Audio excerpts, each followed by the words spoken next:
Hi, let's solve one previous question of divide and conquer. This question was asked in GATE CS 2014 set 1 question number 39.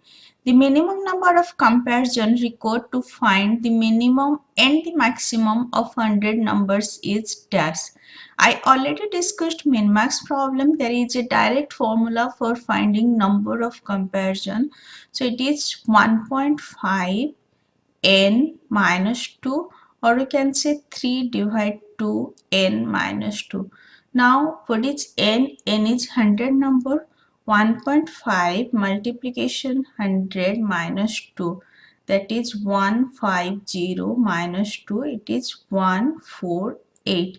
So number of comparison required is 148 in case of divide and conquer min-max problem. So answer will be 148, and this is our minimum number of comparison required to find minimum and maximum of 100 number. I already discussed min-max problem. Just go through that lecture. You can easily solve this question. And if this lecture is helpful for you, please like and subscribe. Thank you.